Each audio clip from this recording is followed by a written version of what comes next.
before the Trump assassination attempts and the killing of Charlie Kirk, before ICE facilities were under siege in L.A. and agents pinned down in Chicago, political violence seemed limited to places like Seattle and Oregon, specifically Portland. Yo!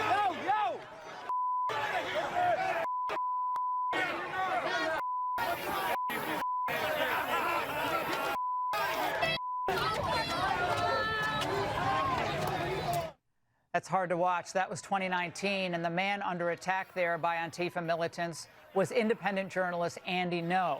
Now, The Angle covered this story in depth, night after night at the time. And Andy traveled to Washington today to tell his story to an administration determined to end this now growing Antifa scourge. I was covering another Antifa protest turned riot. At that point, had been routine in Portland. And then I was ambushed in a mob beating. And I had never been in a fight. The punches came from everywhere on my head and my face, and I was bleeding out of my eyes and ears. And then they threw all the drinks in my eyes to humiliate me further and to laugh at me. And I was rushed to the hospital in an ambulance and CT scan, and I had subarachnoid hemorrhage, which is bleeding the brain. I nearly died. Andy will join us in just a moment. You'll notice, though, that we don't have that type of sustained, at least, political violence in places like Florida, Texas, or Virginia. But in liberal enclaves with wimpy leaders, Antifa protests or Antifa-like protests are allowed to become encampments that are then allowed to morph into permanent agitation zones or no-go zones. In other words, if you're not part of their revolution, look out, because police may even side with them and try to arrest you. Hey, don't do that! Where'd it go? Hey, we're just standing here. Whoa. Well, that was Nick Sorter, who was on our show just an hour or two before that happened. Now, you would think that other Democrat leaders wouldn't want this kind of left coast Antifa virus to spread to their states and cities, but no. In fact, in Illinois, their language is actively inviting this type of violence. After Trump unwisely kind of floated this idea of jailing J.B. Pritzker and Brandon Johnson for not protecting ICE, well, both of them, the twin towers of mendacity, erupted. This president is unstable, unhinged, a double-minded individual that, quite frankly, is a threat to our democracy. And it's certainly not the first time that Donald Trump has called for the arresting of a black man unjustly. I'm not going anywhere. I'm going to stay firm. He's insecure. He's a wannabe dictator. And there's one thing I really want to say to Donald Trump. If you come for my people, you come through me. So come and get me. Yeah, better make sure there's a working crane in the area. Seriously, think about it for just a hot minute. Imagine the results for Chicago if Pritzker had sat down with Trump, shared ideas, picked up the phone, called him and said, look, let's work on this together. But instead, Pritzker is stoking more violence. And both he and Johnson are putting targets on the backs of ICE agents.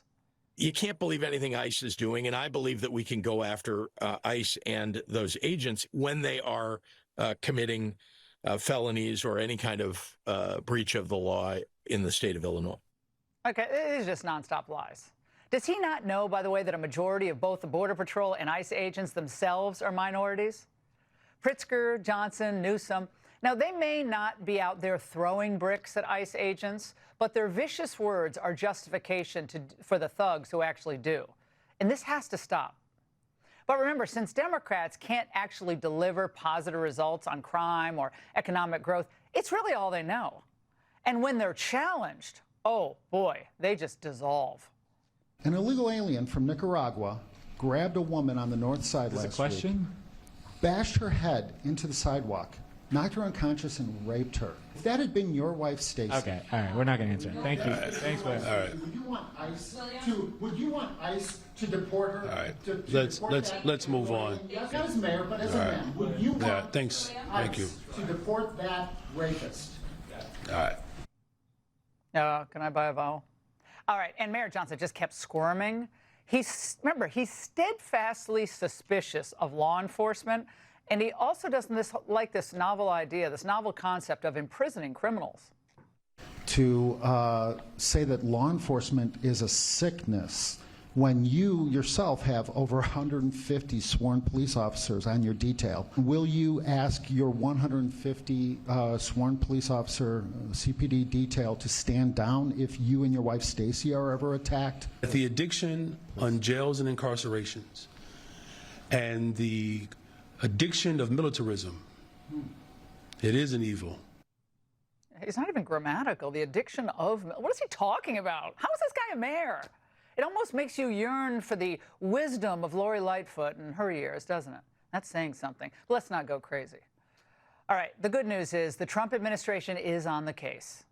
We will go to every single city in this country under Operation Summer Heat and the other operations we are doing at the FBI to bring these criminals to justice. We will arrest every single one of them from whatever perch you sit in, private or public, no matter how your goal or your ambition is. It will be crushed by the Constitution because the American people deserve law and order, and that's what we're going to give you. Hear, hear. But if we fail to seize this moment, we should expect more stories like this. I was a mainstream reporter in Seattle for 10 years. I was a TV reporter on the streets doing my job, and I was still assaulted by Antifa. I got beat up so many times, Mr. President. My friends have gotten beaten up. Chased through the streets of downtown and beaten, nearly choked out. Here to discuss, journalists Andy Ngo and Savannah Hernandez, Frontline's TPSA reporter, both were at the roundtable today giving invaluable insights into the workings and the origins of Antifa. And Andy, it's great to see you, my friend. It's been a long time since we've had a chance to talk to you. But how important is this moment now, given what happened to Charlie, the 2 assassination attempts on Trump, the ICE facilities, the attack on the Catholic students in Minneapolis? The list goes on and on. Yeah, the list goes really long. We don't have any more time to lose, and I think that's where earlier today I suggested that the DOJ could look at federal felony conspiracy charges. That was done in San Diego County last year, and that prosecutor successfully broke up an Antifa cell. The State Department can designate the international arms of Antifa as a foreign terrorist organization, FTO, and open individuals up to sanctions. Did you think, Savannah, and what you saw today, you had Bondi there, you had Patel, the president himself, they're serious? Oh, absolutely, Laura. And this is such a change from the past administration who, quite frankly, ignored independent journalists like ourselves and completely ignored what was going on in the streets of America. Now, journalists like myself have had to come to Portland to report on what is going on because Andy himself can no longer do that. We've had to pick up the torch for Andy because he was so brutally assaulted, and this is still continuing today. So to see the administration take this seriously is a breath of fresh air. To see Antifa declared a domestic terrorist organization and the entirety of the admin care enough to listen to the journalists who have been demonized by the same media that was in the room with us was an incredible move in the right direction. And you were in the streets with the pro-Hamas freaks in New York, too, what they were doing. You've been reporting on that, too.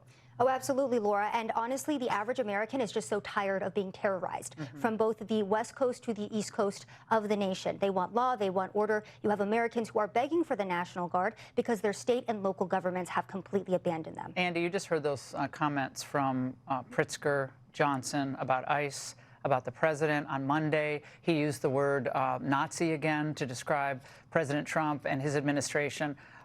Is that inciting more violence?